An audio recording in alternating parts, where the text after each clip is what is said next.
Welcome to the Deep Dive.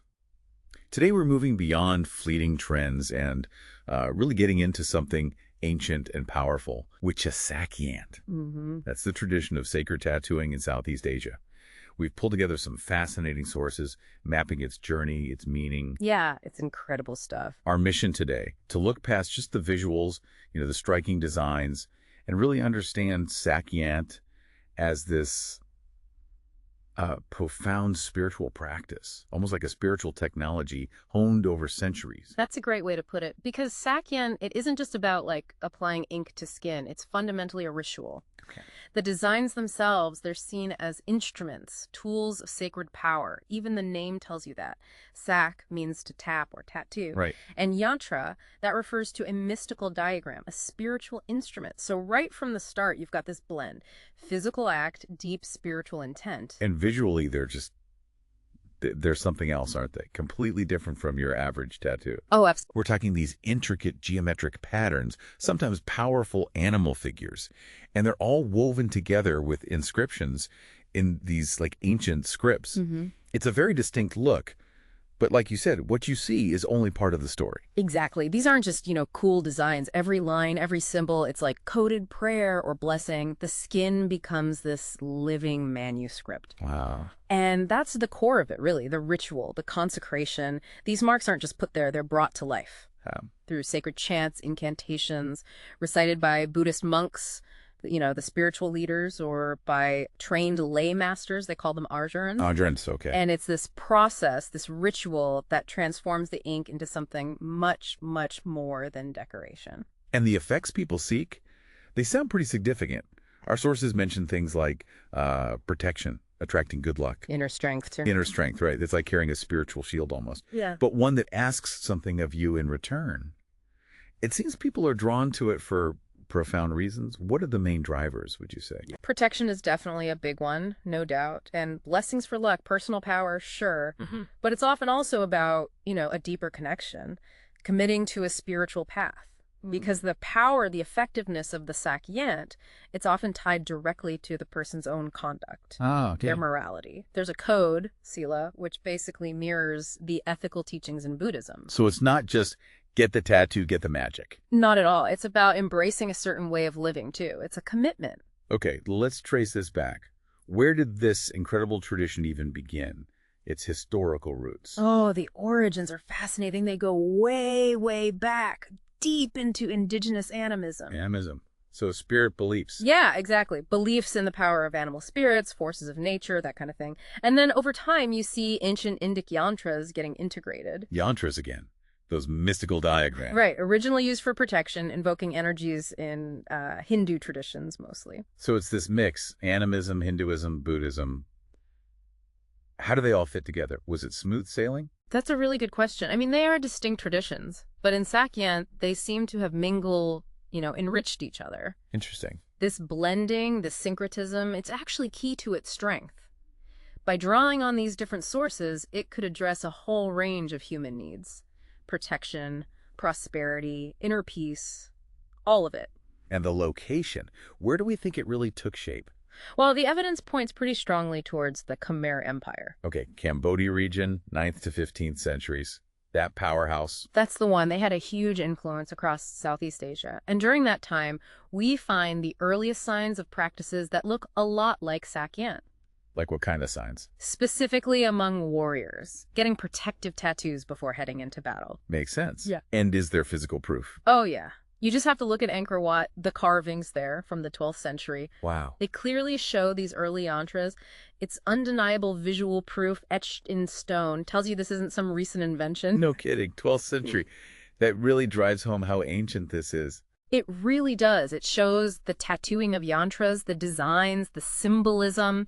Even the use of ancient Khmer script, it all started within that empire over 1,000 years ago. And the warrior connection seems crucial. Absolutely. The belief it offered protection, maybe even invulnerability. That practical use in warfare, that likely drove its spread big time. So it starts in the Khmer Empire. How does it then move into Siam, what's now Thailand. Well, the earliest documented cases in Siam pop up around the 1600s, during the Ayutthaya Kingdom. And still linked to warriors. Still, very much so. Soldiers getting Yant tattoos, even special Yant shirts as talismans for battle. And then it seems like it became more formalized over time in Siam. Yeah, definitely. The Ayutthaya period, say 14th, 18th centuries, that was key. You had monk scholars starting to codify the designs, the rituals. Not codifying them, like writing them down? Exactly. Standardizing things a bit. We even find earlier clues like something called the Tuatho inscription linked to sacred numbers on old silver palm leaf manuscripts from the Sukhothai period. And the first explicit mention of Lakyant, the Yantra inscriptions, in actual Thai chronicles. That's 1498. It's fascinating that tattooing itself wasn't some fringe thing back then. Not at all. Our sources say it was pretty common among men in Thailand, mostly for spiritual, religious reasons, a personal expression of faith. Right. And its popularity just kept growing, especially with soldiers, Muay Thai fighters, which, eventually helped it gain the global recognition it has now. Quite a journey. In this formalization process, it sounds like it involved the state, the monks, and the people's own beliefs. Precisely. A real interplay. You had state interests, the Sangha, the Buddhist monastic community, and these deeply rooted folk beliefs. How did they manage that?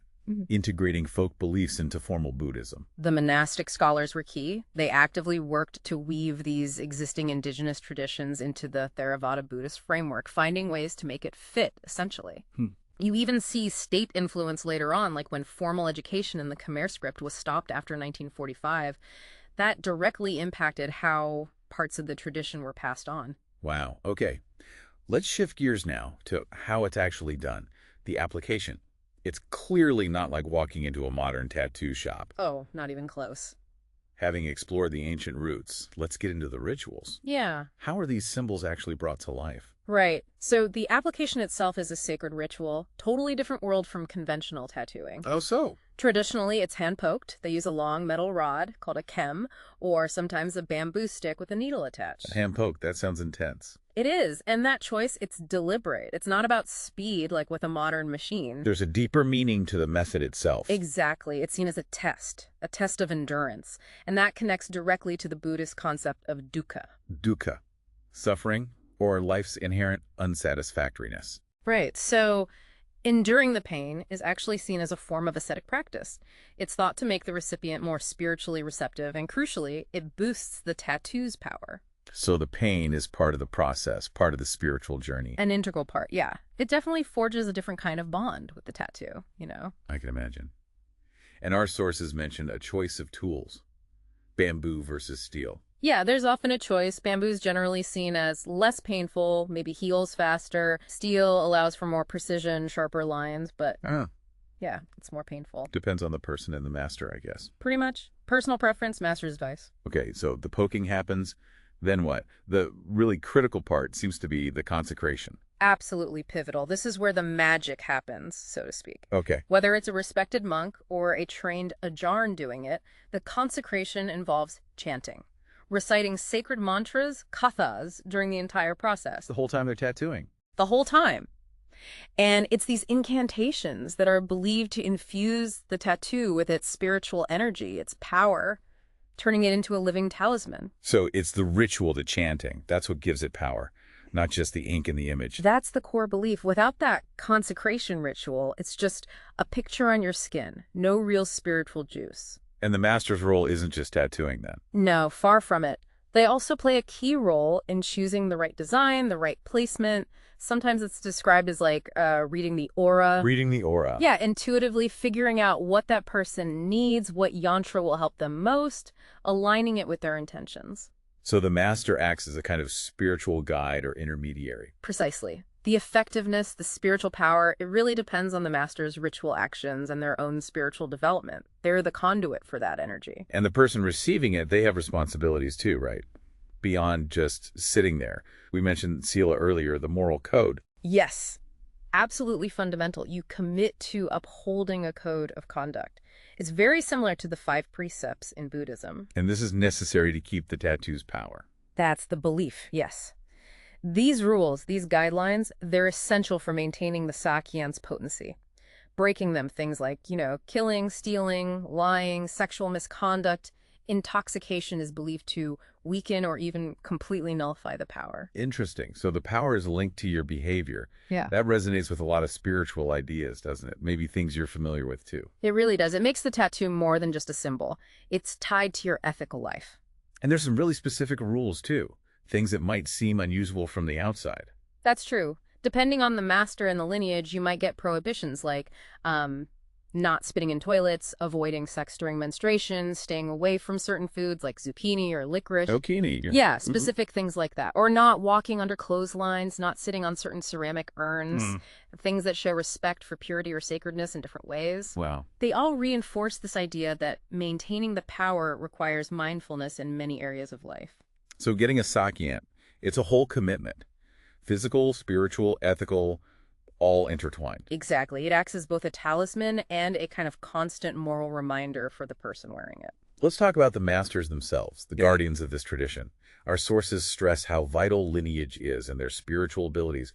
It feels like the whole tradition rests on them. It really does. The survival, the continuation of Wicha Sak Yant, it's totally tied to the knowledge, the skill, and importantly, the spiritual power of the masters. And these can be monks or lay people? Both. You have ordained Buddhist monks, and you have respected lay masters, the ajarns. Ajarns are often former monks, actually. They act as spiritual mentors, knowing both the magical practices and Buddhist principles. Okay. And then you also have the ruwesi, hermit monks, revered figures embodying wisdom gained through intense solitary practice. And how is this knowledge passed down? Historically, it's been very direct. Teacher to student, personal relationships. This led to distinct lineages developing over centuries, each with its own nuances. And the sources name some really significant figures. Can we talk about a few? Maybe Longfor Pern of Wat Bang Phra? Oh, definitely. Longfor Pern is huge. He's widely credited with really boosting the popularity and awareness of Sak Yant, especially more recently. And his temple, Wat Bang Phra. Still incredibly important. They have a massive annual festival, the Wai Kru, where people go to recharge their yants. Thousands attend. His lineage is foundational for many today. Then there's Long Korle of Wat Pra Song. His story sounds quite intense. It really is. Apparently, a tragic event in his youth motivated him to delve deep into Sak Yant. He studied under 14 different guru masters. 14, wow. Yeah. And he became especially famous for his 9 unique Hanuman formulas. Very powerful stuff. Going further back, Luang Pusuk of Wat Pak Klong Maikum Thao. A highly respected master. This is before World War II. Known for mystical tattooing, powerful amulets, Yant shirts. Also famous for psychic powers from meditation, he even taught royalty. And Luang Pu Thong of Wat Rakiotha. He lived an incredibly long life. Astonishingly long. 117 years, 96 as a monk. He was known for making these supposedly invulnerable Yant shirts for soldiers. They called them ghost soldiers. Ghost soldier. Yeah, because they were apparently so hard to kill in battle. His longevity led many to revere him as an arahant, a fully enlightened being. These aren't just tattoo artists, then. They're deeply respected spiritual figures. What about today? What does the scene look like now? It's diverse. You have some masters who stick very strictly to their own lineage teachings. Others take a more eclectic approach, studying and blending different traditions. Adapting to modern times. Yeah, adapting pragmatically, dealing with more foreign recipients, navigating changing monastery rules. You even see some monks becoming lay ajarns because of government regulations about monks performing certain services. Right. And the sources list quite a few contemporary masters, especially around Chiang Mai. Yeah, it gives a real snapshot. You've got a Ajahn Dang, called a master's master for his deep knowledge. Multiple Ajahn Toms, each with different specialties. Respected monks like Monk Roshan, Monk Eek, who are fourth generation practitioners in their family. The first generation. It shows the continuity. Each one brings their own skills, keeping the tradition alive and, vibrant. And in Bangkok, Grandmaster Ajahn Pum seems like a key modern figure. Definitely. He learned from over 70 masters. Incredible dedication. 70. Became a master himself in 2002. Then later, he actually left monkhood, became a lay grandmaster due to family needs and those changing regulations. But still highly respected. Oh, absolutely. Still revered, still offers a wide range of spiritual services. He really embodies how the tradition is evolving. Okay, let's get into the designs themselves, the iconography. It's clearly more than just art. So much more. The visual language of Sak Yant is incredibly rich. Forms, symbols, scripts, each loaded with specific meaning and purpose. It starts with geometry, right? Often, yes. You see these precise geometric shapes triangles, circles, hexagons, octagons, often radiating from a center, maybe framed by a square representing the 4 directions. The shapes themselves have power. Sacred geometry. That's the principle. The idea is these forms resonate with cosmic forces, divine energies. It's like a universal visual code for channeling spirituality. We can sort of group them into 4 main types: circular, triangular, square, and pictorial yantras. Each has its own core symbolism. And the goals are so varied. Protection, love, money. Exactly. Whatever the need, protection, popularity, luck, wealth, general well-being, there's likely a yantra believed to help achieve it. Let's talk specifics. Hate, the 5 lines. That one's probably the most famous, right? Thanks to celebrities. It's certainly very recognizable now. Yeah, often it's a foundational yant for people. 5 vertical lines of script, usually calm. Each line carries a distinct blessing for different life areas, drawing power from the 4 elements: protection, luck, charisma. It covers a lot. Then Gao Yord, 9 spires. Sounds important. Like the ultimate spiritual multi-tool, offering broad protection and blessings from Buddhist principles. You could say that. It's often called the Master Yant, or 9 Peaks. It symbolizes the 9 top qualities of the Buddha and Mount Meru, the mythical cosmic mountain. So very sacred. Extremely. It offers a wide range of protection and blessings, strength, success, avoiding harm. It's considered so potent there are even specific rules, prohibitions, just for those who receive the Gao Yord, to help maintain its power. Okay.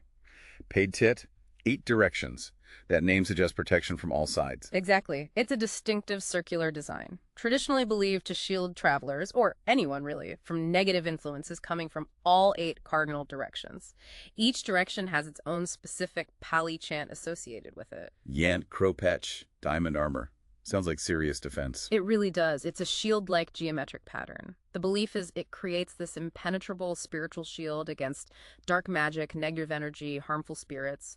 It repels danger, even reflects bad luck back where it came from. And Yanfre Pita, the closed-eyes Buddha, that image is quite striking. It is. It shows a monk deep in meditation, hands over his eyes, shutting out the world.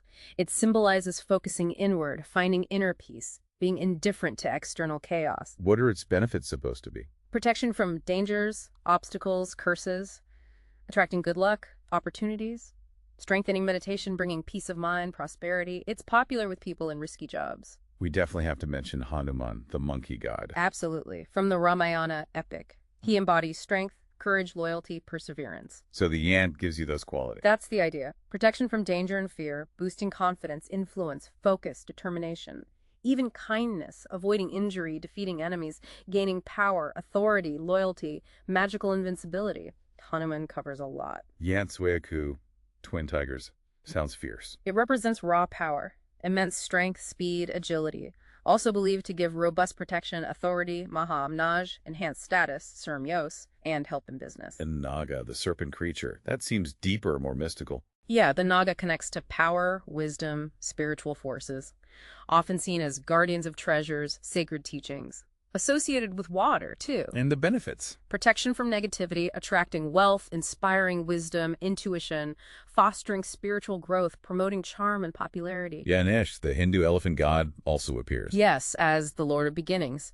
He represents wisdom, power, removing obstacles, so blessing new projects, bringing success, knowledge, confidence, prosperity. Yeah, Fairachasi, king of lions. Embodies strength, courage, nobility, dominance. Believed to grant power, authority, respect, bravery, leadership, success. The Anulame is visually quite simple but profound, isn't it? That spiral ending in a line. It's a beautiful symbol of the path to enlightenment. The spirals are life's twists and turns. The straight line is reaching peace, harmony, enlightenment. And its purpose. Spiritual guidance, protection, luck, success. It's also thought to strengthen the blessings of any other Sak Yant you might have. And then there's some more. Specific ones, like Yant Sarika, the magic bird, or Yant Jingjok, the gecko. Right, they target different things. Sarika, the songbird, is about enchanting communication, attracting love. Good for persuasion, negotiations, charm, kindness, popularity, attracting money too. And the gecko. Jingjok embodies attractiveness, kindness, good luck. Seen as auspicious for business, attracting customers, love interests. Also thought to ward off evil spirits even before Buddhism. Lastly, Yant Tauruin, the turtle house. Longevity, Stability. Exactly. Based on Buddha's incarnation as a turtle and turtle symbolism in general, believed to bring wealth, success, luck, long life, emotional healing, perseverance, recovery, respecting boundaries, physical defense, independence. A lot packed into that turtle. Wow. Okay, the scripts used in these designs, they're not just random letters, are they? They're key. Absolutely central. Sak Yant doesn't typically use standard modern Thai or Cambodian. It uses older, more esoteric scripts. Primarily Kom Akara. Old comer. That's the main one. Derived from ancient Brahmi script from India, used widely in Cambodia centuries ago for sacred texts, so it carries immense religious weight. Using it connects directly back to that ancient heritage. Precisely. And the script itself, often using abbreviations for longer mantras or prayers, is believed to actually channel the spiritual energy. And the fact that most people can't read it. That adds to the mystique, reinforces the esoteric nature, and underscores the master's authority as someone who holds this sacred knowledge. But Kom isn't the only script found. No, definitely not. You also frequently see Pali. That's the ancient language of Theravada Buddhism, used for prayers, mantras, invocations for power and protection. Okay. Then regionally, up in northern Thailand, Lana script is prominent. It came from ancient Mon script, and northern masters value it for its power and beauty, used for various local languages plus Pali and Sanskrit. And other regions. In the northeast, Aizen, they use Tam Aizen script. It's fundamental for certain yants common there, like Mahaut or Suya, and depending on the place and lineage, you might find Lao, Burmese, Mon, Tai Lu, Shan scripts too. It's really diverse. So the different scripts show it's not just one single thing, but adapted locally. Exactly. Kom in central Thailand, Cambodia, Lana in the north, Kam Aizen in the northeast. It highlights regional identity, local traditions within the practice. Interesting. It suggests the power isn't just abstract, but tied to specific cultural roots. Right. It resonates with local beliefs, ancestral knowledge, strengthens the connection between the master, the recipient, and their specific environment. So, wrapping up this deep dive, it's crystal clear.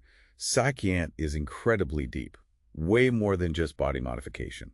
For you, the listener, especially if you're interested where art meets spirituality, it's a prime example. Absolutely. It's this complex, beautiful tradition blending animism, Hinduism, Theravada Buddhism. We've seen its journey from the Khmer Empire through Siam, adapting, enduring, always retaining that core spiritual purpose. And these intricate designs, applied through ritual by dedicated masters, using these ancient, powerful scripts. They're meant to be conduits, channels for protection, strength, luck, guidance. But its growing global fame, partly thanks to celebrities, brings up questions. It's a double-edged sword. How so? Well, it brings visibility, which can help preserve it.